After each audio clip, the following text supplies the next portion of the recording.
metal instead of like the slit, do like this. Well, I was gonna sit in the corner and ride, but. What's about, when you do your presentation? Oh, well, I mean, the lights, the camera, the makeup and all that, yeah, I would like. Okay, we're gonna work on that. Good to go? Yeah, yes, we're rolling. All righty. Great. All right, guys. Well, my name is Eric Metz. The cameraman, Dylan Shelton. We are activists with the Tax Wall Street Party. We are a formidable political party in the United States. We are one of 8 political parties that run candidates for office. And we are under the auspices that Wall Street is the enemy. Surprise, right? Wall Street is the enemy. And we would like to tax them. And notice the blue boxes say, keep calm and tax Wall Street, keep calm and seize the Fed.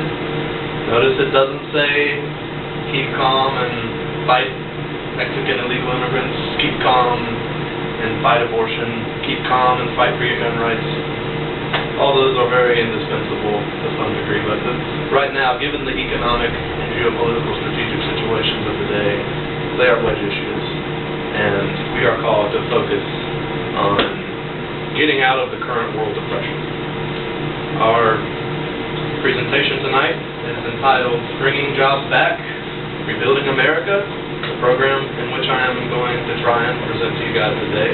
We'll do exactly that. And I hope it makes you tick, because this program will, at least it did me when I first started, and started to learn more about it, it totally lifted this pessimism away from me, and this defeatism, and gave me some solutions.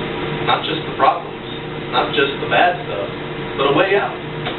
So that's what I hope to bring forward tonight, is tell you the enemy, tell you the problem, tell you who to tame and to tame down the size, but also give you the solutions on how to get back into shape as a country, as a species, as a world. And that is my goal for us.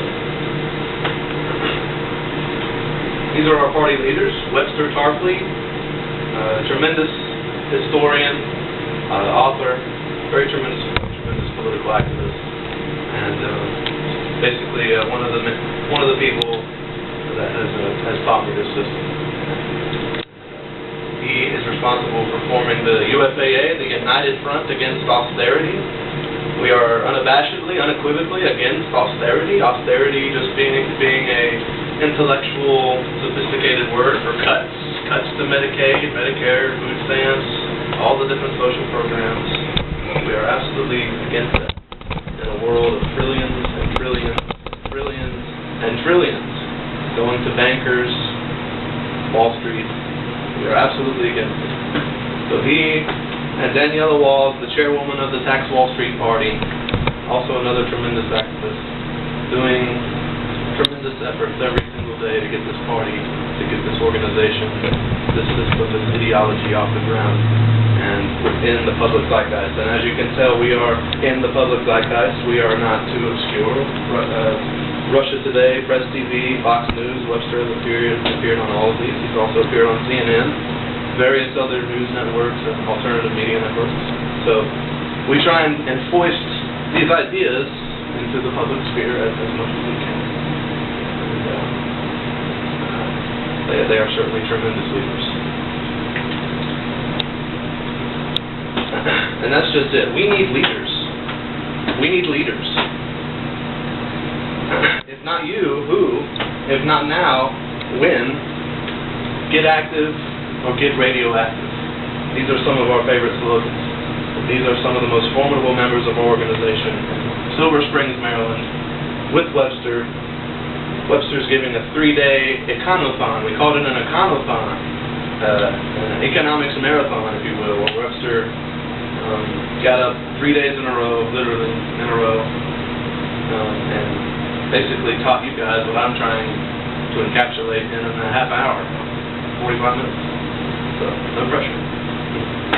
But nevertheless, we need leaders. It's not enough today to camp out in the park and say bad things about Wall Street. and taunt Wall Street. We have to take power. We have to hit them in the Levanta and extract money.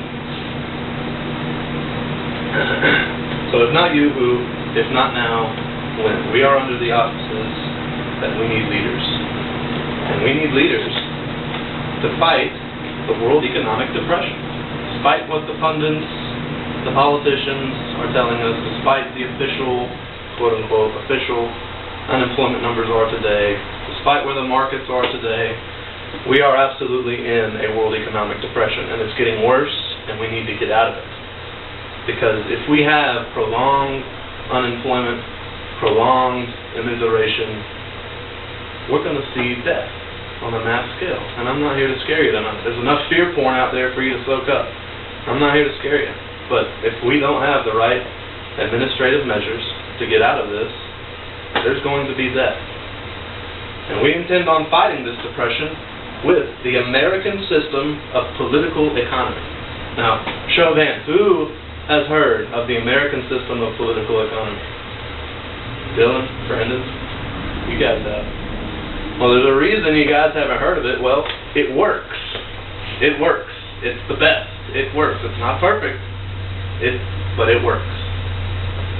And it's not new. We've seen it from Alexander Hamilton, Abraham Lincoln, Henry Carey, very formidable 19th century economist, FDR being the most successful president in the history of America, the most successful cycle in human history from 1933 to 1970, New Deal economics, literally creates the middle class, and the demonization and the demagogy of Roosevelt is just the mark of an anti-historical consciousness. They just don't know the lay of the land. I'm sorry, I can't put it in any other way. But Roosevelt is our man. He was very successful in bringing this country to where it became an industrial powerhouse and where the numerical majority of the society was the middle class. So it's not necessary to endorse everything that FDR stood for, nor is it necessary to endorse any one man's policy, one man's administration. But it is necessary to recognize the fact that he is the most successful president in implementing this kind of system that I have to show to you guys today. And of course, Kennedy challenged the Federal Reserve, gave us the NASA moonshot, wanted to break the CIA up into 1,000 different pieces, was very timid at least, to go to Vietnam. And you saw what happened to him. So, arguably the last great president we had, a strong, formidable presidency, the last one. The rest, since then, have been puppets. Feckless puppets, just not worth much. So, fighting the world. Two of those 5 men were assassinated? Yes, Kennedy, Lincoln, they were. Arguably FDR. As well as Alexander Hamilton by Aaron Burr. Oh, really? I've never heard of Alexander Hamilton. I'm interested to hear this. Arguably FDR. I could go into the backdrop of why FDR could have been assassinated. I won't do that here, but it's very possible. It's very probable.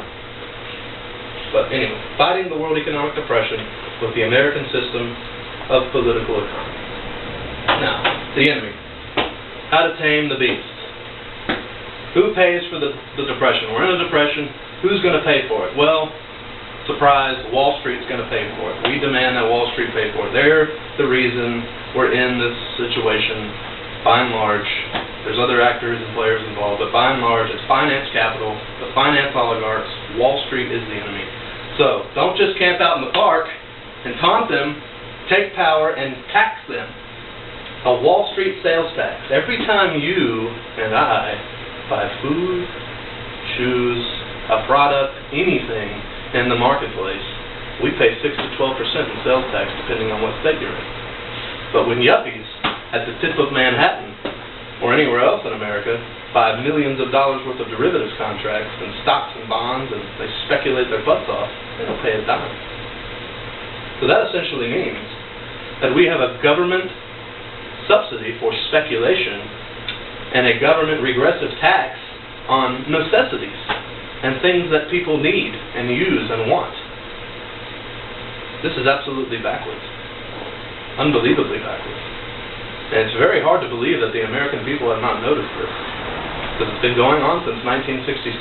From 1913, I think, 14, to 1966, we had something like this on the books.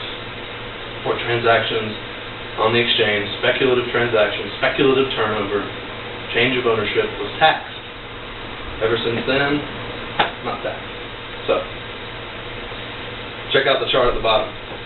$2 quadrillion. That's 2 quadrillion, that's 2,000 trillion dollars of derivatives, either financial contracts, total paper based on paper, exotic paper, financial hokum. They're worthless, but yet they are phagocytating the real economy. They are sucking the life out of us as we speak. Nobody knows how many tens of trillions of dollars has been dragooned out of that Federal Reserve, our central bank, to prop this madness up. This is unbelievable. Think about what $30 trillion could have done for the American economy. $30 trillion of long-term, 0% interest credit. This could have rebuilt the country 5 times over. But no, it's being sucked into a black hole of worthless, kited derivatives. And quite frankly, that's not fair at all. And you can see there's been a lot of, over the years, a lot of public disarray about this. But nevertheless, a Wall Street sales tax, hit them in the Levanto, make them pay. Don't just camp out in the park. Take power and make them pay. And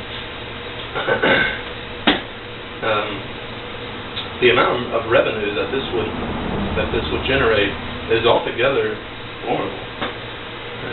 Very conservative guesstimate would be in the range between $300 and $500 billion. That's very conservative. Very. Some say $1 trillion or more. But it's hard to tell because once you implement a tax like this, all of that speculation and all of that trading and flash trading and all of the different mechanisms of speculation will go down.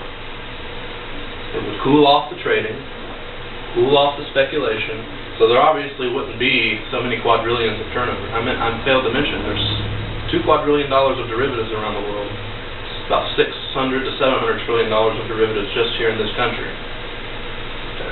But there's about $6 quadrillion of turnover, the sales turnover that happens.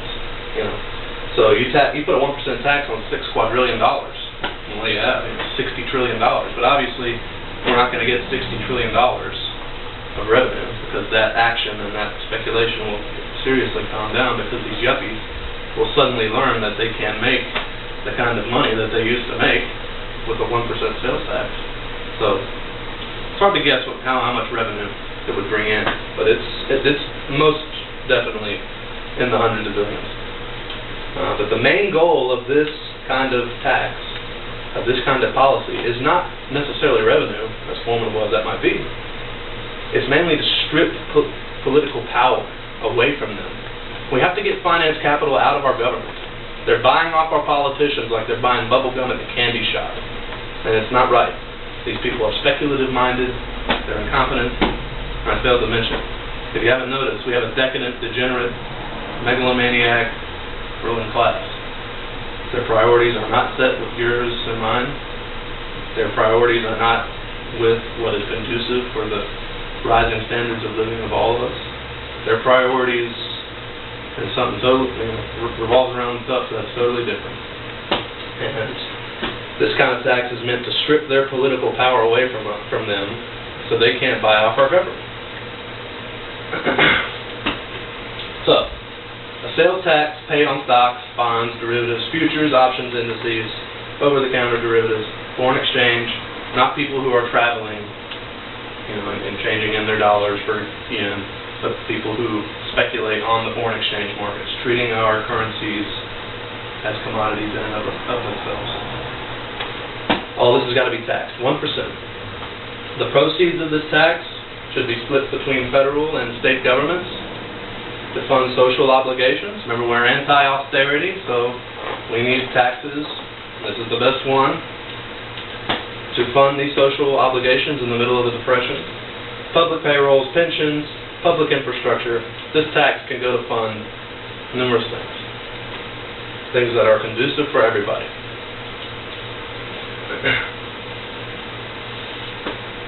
Now, this is not a wealth tax. This is a tax directed at financial speculators, professionals. So we're happy to give you a $1 million exclusion. So this tax won't affect anybody who's not a millionaire. $1 million per person. You got 4 people in the household, husband, wife, couple of kids, $4 million. Once you've reached that $4 million of buying stocks, bonds, derivatives, whatever you want to invest in, sorry, you're going to pay a tax. That's just the way it is. Now, some of our... Yeah, go ahead. Why was it decided that people with less than $1 million would not pay tax? And what's wrong? It's a penny tax, a 1% tax. Why wouldn't everyone pay it? Well, because a lot of people have modest 401k accounts, and modest brokerage accounts, and quite frankly, they aren't involved in the kind of predatory speculation and the kind of speculation that would put in a lot of volatility in the markets. I understand that, but being that it's modest, their cost would be modest as well in terms of the tax. Yeah, it but is. I was just thinking that. Thinking it should be more? Well, no, I'm thinking 1% is fine, but I'm thinking that would certainly be the mantra of the wealthy. There they go again. Only the wealthy need to be taxed. No one else needs to pull their weight. And I just want to put it that. Yeah. This is what our party stands for, $1 million. It could be lower, who knows, but you want to buy $100,000 in 10 different stocks. You buy $100,000 in this stock and 9 more stocks. After you get to that point, you're going to pay a tax. That's what we stand for.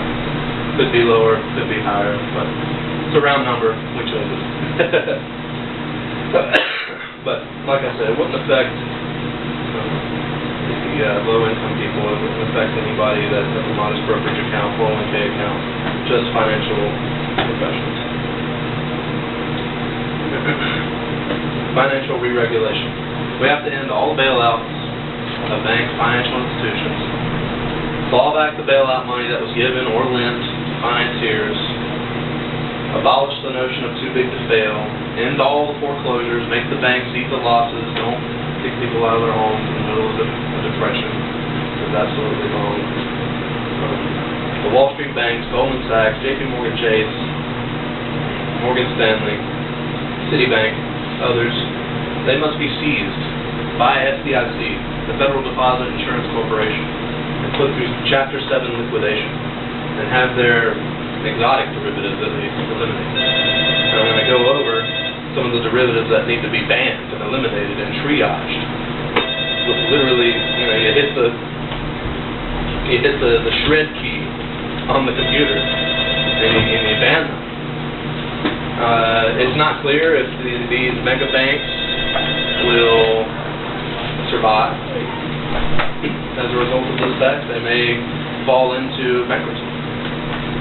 And that would cause some problems because they do provide a lot of credit to businesses that need revolving credit and need credit there. So it's hard to say whether we will let them fail and just have credit available with that Federal Reserve to businesses, or just nationalize them and just keep their commercial banking activities alive and well, but do away with their speculative bubble. Excuse me, I've been getting over a cold here soon. They're here recently. Hopefully I won't hack up too much during this presentation. So, here's what we ban. Here's the derivatives, the exotic derivatives that we ban. Credit default swaps, CDSs. Basically what those things are is an insurance policy where if a yuppie in a Wall Street bank buys a mortgage-backed security, he can buy a credit default swap on that mortgage-backed security. If that mortgage-backed security goes bust, then that credit default swap that backs up that mortgage-backed security can give him his money back, or at least some. So it's an insurance policy. But now, anybody can buy CDSs. So if you think that Greek bonds are going to crash in the future, but you don't own Greek bonds, you can still buy credit default swaps that say Greek bonds are going to fail in the future and collect on that financial event. When you don't have, excuse me, the insurable asset to have that as collateral. So anybody can just buy these things and not have the asset to back it up. This has got to be banned. So bam. So only people that have the asset should be able to purchase insurance. Collateralized debt obligations, CDOs. We'll take real estate. Basically, what happens with CDOs is a commercial bank, they make a loan. Excuse me. They make a loan, they sell that loan to Wall Street. That Wall Street bundles that loan into a derivative, a nice fancy derivative cocktail. They call it a mortgage-backed security, or they call it a collateralized debt obligation. They package it, slap a nice fancy fee on there, sell it to investors around the world. When it should be, you just go to a bank, get a loan, you pay that bank over the period of 30 years, and that's the end of it. But now, you have commercial banks selling their loans to yuppies on Wall Street, creating these exotic financial derivatives that are making the price of houses skyrocket and are creating a speculative fever on our houses. These are our houses, for God's sakes. It's our shelter. These things are a necessity, and they do not need to be in the hands of speculators. They need to be in the hands of the bank that makes you the one. So, ban collateralized debt obligations. They're useless. Structured investment vehicles, SIVs, that's basically where one yuppie on a desktop computer gets online with another yuppie with a desktop computer, and they begin to structure deals. It's you give, and I give.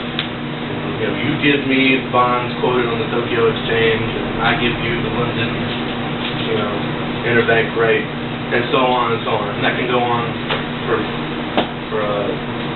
infinity, quite frankly. Hundreds of permutations. So, pieces of financial hokum. SIVs need to be banned. Commodity index swaps, exchange-traded funds based on synthetic commodity futures. Speculators do not deserve to run rampant on our commodities that we need, that we eat. Only the end users. So you need to re-regulate commodity markets with 100% margin requirements. What that essentially means is that you can only use your cash, just your cash, to speculate on the commodity markets with. Not borrowed money, leverage, margin. What we have now is essentially where a trader can put up we have 50 to 1 margin. That's the highest level we have in today's economy. So that essentially means you can only put down $20 on a position that costs $1,000. The broker lets you borrow at $980. That has to be banned. 100% margin requirements, position limits, of course. So heavy capital, people with heavy and high capital bases cannot, load up on positions on our commodity markets. So we need these anti-speculation measures. Only people who are involved in making grains, making and harvesting the corn and pork bellies, they can have the futures contract. They can be involved with this because they're the ones who have to sell this product at the price that they get with that futures contract. But if you're a speculator, you're just trying to make a buck with your account, you're not involved in growing this stuff, making this stuff, harvesting commodities. Sorry, you're going to have these anti-speculation measures foisted upon you. Now, we've got to reinstitute something like Glass-Steagall. Who knows what Glass-Steagall is? Raise your hand. Anybody? Glass-Steagall was a law that pretty much separated commercial banking from investment banking. You could be a commercial bank, you could be an investment bank, but you couldn't be both. But now, since the abolition of Glass-Steagall, with the Gramm-Leach-Bliley Act, and the Commodity Futures Modernization Act that Clinton passed through, Glass-Steagall is pretty much done with. And they have let derivatives run wild. They have let banks consolidate other banks and join with other mega banks. See, now we have Bank of America, Merrill Lynch. We have JP Morgan and Chase together. That's got to be slowly but surely outlawed. We can't have exactly the law of Glass-Steagall in place today because derivatives are everywhere.